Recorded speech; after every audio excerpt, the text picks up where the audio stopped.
மக்களே, இன்னைக்கு நான் உங்களுக்கு பச்சை பட்டாணி குருமா செய்து காட்டுறேன். செய்த பிறகு அது எப்படி இருக்குன்னு காட்டுவேன். அதுக்கு பிறகு நான் சாப்பிட்டு அது எப்படி ருசியாக இருக்குங்கிறதும் உங்களுக்கு காட்டுவேன்.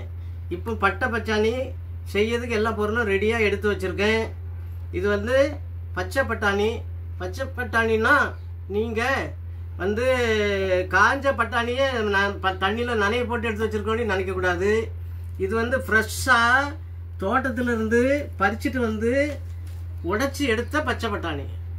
அதுக்கு பிறகு அதுக்குள்ள மசாலாக்கள் வெங்காயம் பல்லாரி, ஒரு 2 பெரிய பல்லாரி, கருவேப்பிலை, கொத்தமல்லி இலை, கொஞ்சம் உருளைக்கிழங்கு, அதுக்கு பிறகு தக்காளி, நல்ல பெரிய தக்காளி 2 தக்காளி, அதுக்கு பிறகு பூண்டு, இஞ்சி, அதுக்கு பிறகு கரம் மசாலா, முழு கரம் மசாலா, வீட்டில் எல்லாம் தயார் பண்ணி வறுத்து அரைச்ச மிக்ஸு கரம் மசாலா. இது எல்லாம் இதில் இருக்குது மக்களே. நான் பூண்டும் இஞ்சியும் ஏன் போடேன்னா, பட்டாணி யாருக்கும் கொஞ்சம் கேஸ் பிடிச்ச மாதிரி இருக்கக்கூடாது. அதுக்கு தான் நான் அந்த மசாலாவில் பூண்டும் இஞ்சியும் சேர்த்துருக்கேன். உருளைக்கிழங்கும் பட்டாணியும் சேர்ந்துருக்கனால யாருக்கும் கொஞ்சம் கேஸ் பிடிக்கக்கூடாது. அதுக்கு தான் நான் இதெல்லாம் சேர்த்துருக்கேன். எல்லா மசாலாவும் நல்ல மசாலா, ஃப்ரெஷ்ஷாக எல்லா மசாலும் நல்ல மசாலா நான் இதில் சேர்த்துருக்கேன், எடுத்து வச்சுருக்கேன். என்னமோ பண்ணும்போது உங்களுக்கு காட்டுறேன். பண்ணி முடித்த பிறகு எப்படி இருக்குது, என்ன ருசியாக இருக்குங்கிறதும் உங்களுக்கு காட்டி சொல்லுவேன் நான். அதுபோல் நீங்கள் பிறகு தயாரித்து நல்ல மாதிரி பண்ணி சாப்பிடலாம். எண்ணெய் ஊற்றின பிறகு எண்ணெய் சூடாகிட்டு கொஞ்சம் உருளைக்கிழங்க பொரிச்சு எடுத்துக்கிடணும். அப்போ தான் வாய்க்கு ருசியாக இருக்கும்.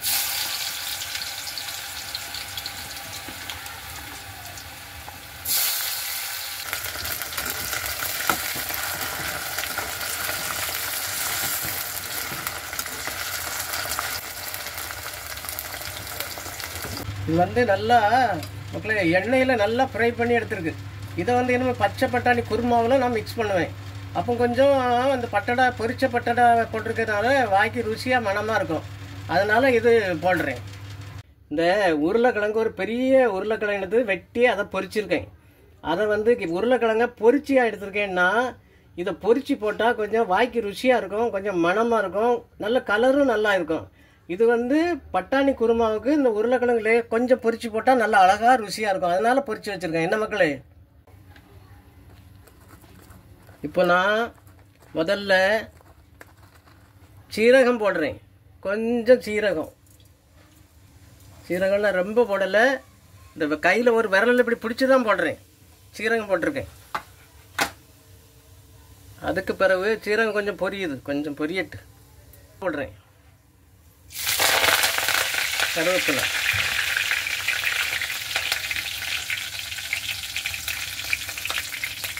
கருவேப்பிலை போட்ட பிறகு வெட்டி வச்சிருக்க வெங்காயம், பொடிசா வெட்டின வெங்காயம் போடுறேன்.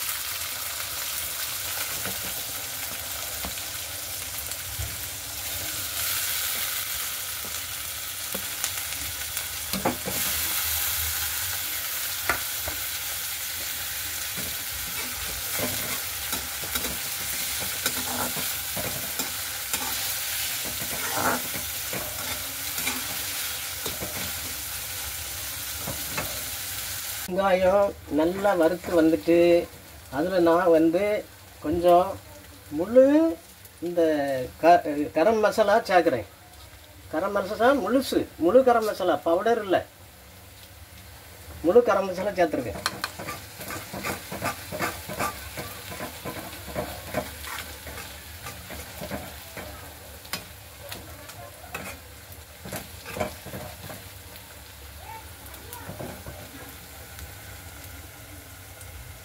தக்காளி 2 தக்காளி, கொஞ்சம் பெரிய தக்காளி. ஏன்னு கேட்டால் நம்மளுக்கு மசாலா கொஞ்சம் கட்டியாக இருக்கணும். கொஞ்சம் தக்காளி புளிப்பு இருந்தாலும் ஒன்றும் இல்லை, ருசியாக தான் இருக்கும். அதனால் 2 தக்காளி போட்டிருக்கேன்.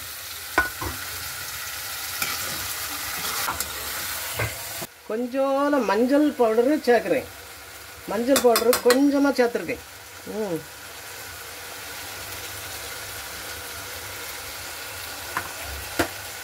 அதுக்கு பிறகு அதில் பூண்டு போடுறேன். அதுக்கு பிறகு இஞ்சி, இடித்து வச்ச இஞ்சி போடுறேன். கொஞ்சமாக மல்லித்தூள், இந்த மிளத்தூள் பவுடர் தூள் போடுறேன். அதுக்கு பிறகு எல்லாம் மிக்ஸாக வீட்டில் வறுத்து அரைச்ச மசாலா போடுறேன். கரம் மசாலா எல்லாம் சேர்ந்தது, மல்லி ஜீரகம் கரம் மசாலா எல்லாம் சேர்ந்து வீட்டில் வறுத்து அரைச்ச மசாலா. அது நீங்களும் அப்படி பண்ணிக்கிடலாம்.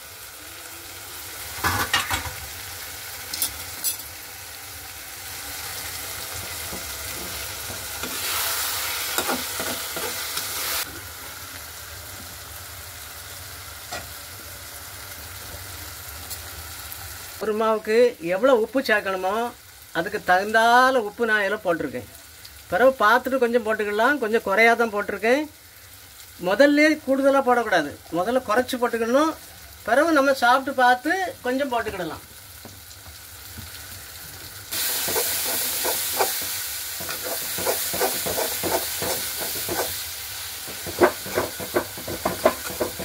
கலராக இருக்குது பார்த்தீங்களா?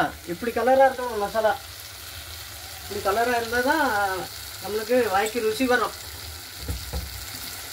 இதில் எந்த விதமான சாப்பிடக்கூடிய கலரோ எதுவும் யூஸ் பண்ணலை. நம்ம மசாலாவும் வெங்காயம் தக்காளி பழம் எல்லாம் சேர்ந்தது தான் இப்படி கலராக இருக்குது.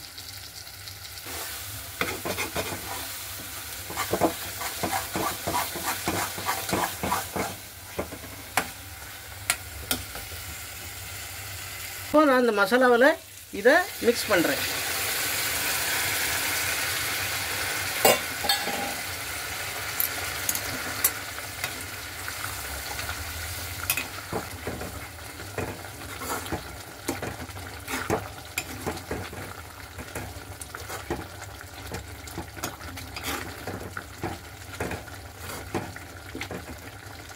எல்லாம் மசாலாவில் போட்டு ரெடியாக இருக்குது.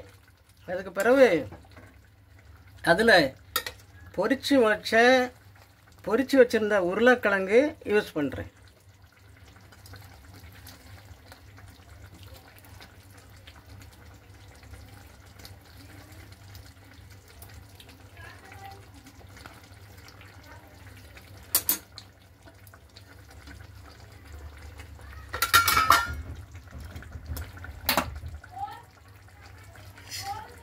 பொரிச்சு வச்ச குருமா இப்போ ரெடியாக இருக்குது.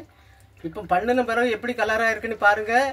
நம்ம பார்த்தாலே ஒரு அழகாக இருக்குது, சாப்பிட்றதுக்கு அது மாதிரி நல்ல ருசியாக இருக்கும். இப்போ அதில் நான் கொஞ்சம் கொத்தமல்லி இலை சேர்க்குறேன். கொஞ்சம் கொத்தமல்லி இலை போட்டிருக்கேன், மணமாக இருக்கிறதுக்கு. அது நம்மளுக்கு மணமாக இருக்கும் சாப்பிட.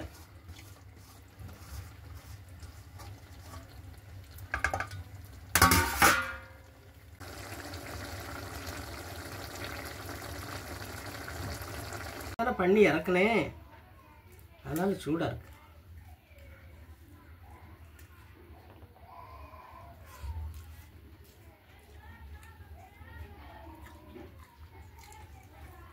நல்ல ருசியா இருக்கு. உரப்பு எல்லாமே கரெக்டா போட்டிருக்கேன். நல்ல ருசியா இருக்கு, வாய்க்கு ருசியா மணமா இருக்கு. இதே மாதிரி நீங்களும் பண்ணி நல்ல ருசியா சாப்பிடுங்க. என்ன மக்களே, இது உங்களுக்கு எப்படி பண்ணணும்னு நான் உங்களுக்கு சொல்லி தந்திருக்கேன். அந்த மாதிரி பண்ணி சாப்பிடுங்க. என்ன